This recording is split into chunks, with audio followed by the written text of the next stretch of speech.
بسم اللہ الرحمن الرحیم۔ دجال کہاں ہے؟ یہ سوال اسرار و رموز کے 20 پردوں کے پیچھے چھپا تھا۔ اب جیسے جیسے اس کے ظہور کا وقت قریب آ رہا ہے، ایسا لگتا ہے کہ اللہ تعالیٰ ابلیس اور دجالی قوتوں کے ٹھکانے کو کچھ نہ کچھ آشکارا کرنا چاہتے ہیں۔ بہرحال اس کا معلوم ہو یا نامعلوم، واضح ہو یا مبہم، معلوم ہو کر بھی نامعلوم رہے یا بالکل مجہول ہے، بات یہ ہے جس چیز کو حدیث شریف میں جتنا بتایا گیا ہے اس سے زیادہ جاننے میں یقیناً ہمارا فائدہ نہ تھا۔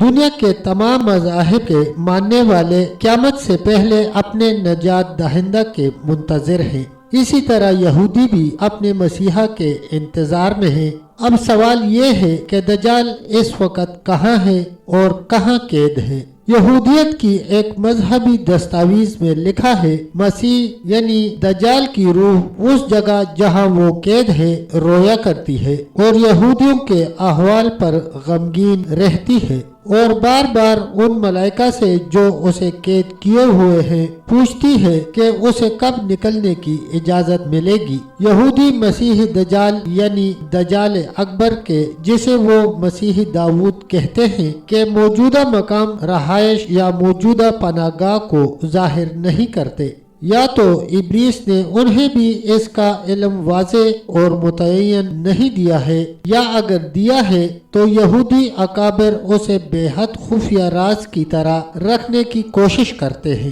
چنانچہ ان کی خفیہ ترین بحثوں میں اس تعلق سے جو بات کہی جاتی ہے وہ نہایت معنی خیز ہونے کے ساتھ ساتھ پر اسرار بھی ہے۔ ان کی ایک مذہبی دستاویز مشنا میں ایک نصیحت ہے، ممنوع درجوں کی بات 3 لوگوں کے مابین بھی نہ کی جائے، تکوین کی بات 2 لوگوں کے درمیان بھی نہ ہو، اور مرکبہ کی بات تو کوئی شخص تنہا بھی نہ کرے، الا یہ کہ وہ خود شیخ ہو اور اسے اپنے علم کا علم ہو۔ یہ پراسراریت اور رازداری کی کوششیں اپنی جگہ، لیکن سچی بات یہ ہے کہ یہود کو دجال کے مقام کا صحیح علم ہے، نہ اس تک ان کی حقیقی رسائی ہے۔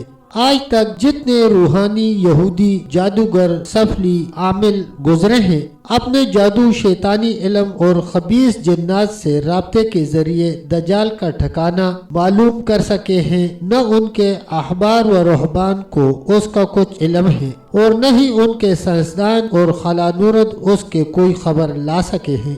اللہ پاک نے اپنی سچی کتاب اور سچی نبوت کے ذریعے جو اور جتنا علم مسلمانوں کو دیا ہے اس کے علاوہ سب غلط ہے۔ یہود کے خواص اس حوالے سے ایک دوسرے کو جس رازداری کی تلقین کرتے ہیں وہ یہودی عوام کے سامنے در حقیقت اپنی جہالت پر پردہ ڈالنے کی کوشش ہے۔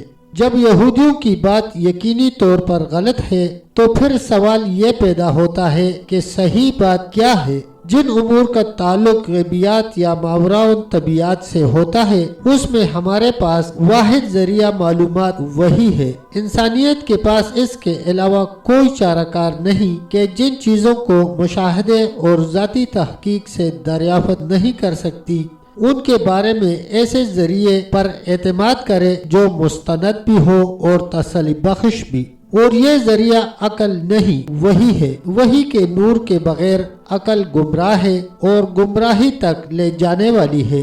حضور علیہ السلام وہ ہستی ہیں جنہیں زمانہ جاہلیت کے شدید دشمنی رکھنے والے مخالفین نے بھی الصادق الامین کا لقب دیا۔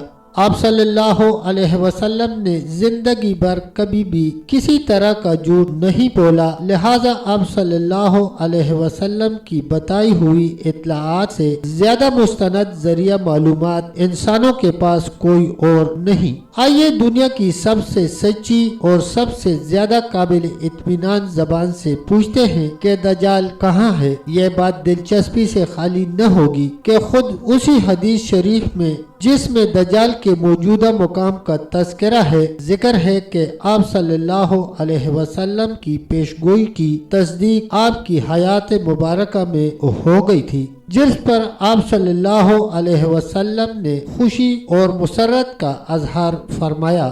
جب اللہ کے رسول صلی اللہ علیہ وسلم نماز پڑھ چکے تو وہ ممبر پر تشریف فرما ہوئے اور مسکراتے ہوئے فرمایا تمام لوگ اپنی اپنی جگہ بیٹھے رہے۔ پھر فرمایا جانتے ہو میں نے تمہیں کیوں جمع کیا ہے؟ لوگوں نے کہا اللہ اور اس کا رسول صلی اللہ علیہ وسلم بہتر جانتے ہیں۔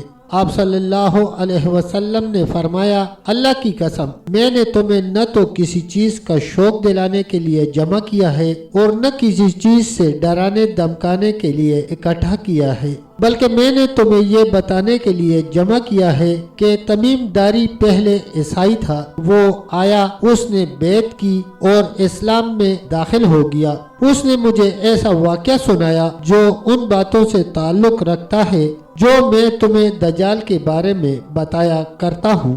اس نے مجھے بتایا کہ وہ لخم اور جذام قبیلہ کے 30 آدمیوں کے ہمراہ ایک بحری جہاز میں سمندر کے سفر پر روانہ ہوا۔ سمندر کی لہریں مہینہ بھر انہیں ادھر ادھر دھکیلتی رہیں، یہاں تک کہ وہ ایک جزیرہ میں پہنچ گئے۔ اس وقت سورج غروب ہو رہا تھا۔ وہ ایک چھوٹی کشتی میں بیٹھ کر جزیرے میں داخل ہوئے۔ جب وہ جزیرے میں داخل ہوئے تو ان کو ایک جانور ملا جس کے جسم پر بہت سے بال تھے۔ بالوں کی کثرت کی وجہ سے انہیں اس کے آگے پیچھے کا کچھ پتہ نہ چل رہا تھا۔ انہوں نے کہا تیرا ناس ہو، تو کیا چیز ہے؟ اس نے کہا کہ میں جساسہ ہوں۔ انہوں نے پوچھا یہ جساسہ کیا چیز ہے؟ اس نے کہا اے لوگو، خانقاہ میں موجود اس آدمی کی طرف جاؤ، وہ تمہاری خبریں سننے کا بڑے تجسس سے انتظار کر رہا ہے۔ بیان کرنے والا بتاتا ہے کہ جب اس نے آدمی کا ہم سے ذکر کیا تو ہمیں خوف لاحق ہوا کہ یہ جانور شیطان نہ ہو۔ پھر ہم تیزی سے چلے اور خانقاہ میں داخل ہو گئے۔ باری بر کم قد کاٹ کا ایک آدمی دیکھا جس کے گھٹنوں سے ٹخنوں تک بندی ایک لوہے کی زنجیر تھی اور اس کے ہاتھ اس کی گردن کے ساتھ بندھے تھے۔ ہم نے پوچھا تیرا ناس ہو، تو کیا چیز ہے؟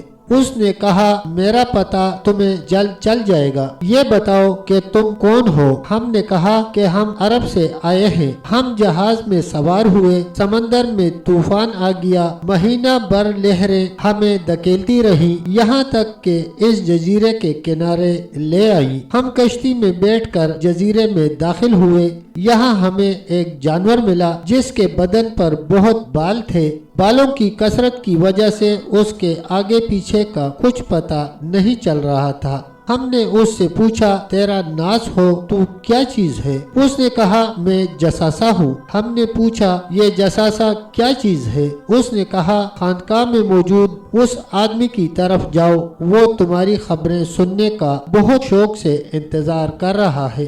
ہم تیزی سے تمہاری طرف آئے اس ڈر سے کہ کہیں یہ شیطان نہ ہو۔ اس نے کہا مجھے بیان کے نخلستان کا حال بتاؤ۔ ہم نے کہا کہ اس نخلستان کے بارے میں کون سی بات پوچھنا چاہتے ہو؟ اس نے کہا میں جاننا چاہتا ہوں کہ کیا اس کے درختوں پر پھل آتے ہیں یا نہیں؟ ہم نے کہا ہاں۔ اس نے کہا مجھے تبریہ کی جھیل کے بارے میں بتاؤ۔ ہم نے پوچھا اس کے کون سی بات جاننا چاہتے ہو؟ اس نے کہا کیا اس میں پانی ہے؟ ہم نے کہا ہاں اس میں بہت پانی ہے۔ وہ بولا اس کا پانی بہت جلد ختم ہو جائے گا۔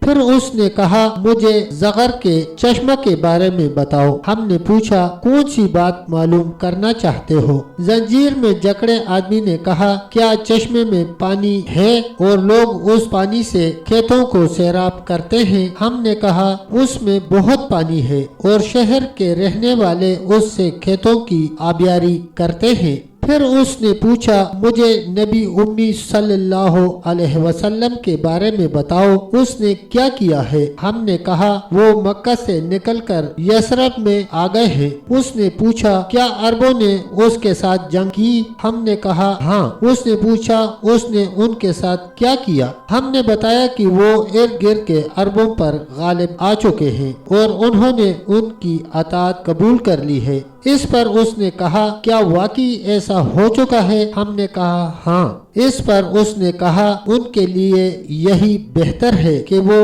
اس کی اطاعت قبول کر لیں۔ اب میں تمہیں اپنے بارے میں بتاتا ہوں، میں دجال ہوں، مجھے عنقریب خروج کی اجازت مل جائے گی۔ صحیح مسلم۔ اس حدیث شریف سے اتنا معلوم ہو گیا کہ دجال کسی اور سیارے میں نہیں، نہ ماوراء الارض کسی طبقے میں ہے، نہ لاہوت لامکان میں ہے، وہ اس زمین پر کسی جزیرے میں مقید ہے۔ اب قبل اس کے کہ ہم یہ سوال چھیڑیں کہ وہ جزیرہ کہاں ہے، مذکورہ بالا حدیث شریف میں مذکورہ دجال کے 3 سوالات پر غور کرتے ہیں، کیونکہ باہر سے آنے والے آدمی سے خصوصیت کے ساتھ ان 3 سوالات کا مطلب یہ ہے کہ ان میں کوئی خاص بات پوشیدہ ہے، ان سے دجال کا کوئی خاص تعلق ہے۔ ان 3 سوالات کے لیے ملتے ہیں اگلی ویڈیو میں، تب تک کے لیے اللہ حافظ، اللہ نگہبان۔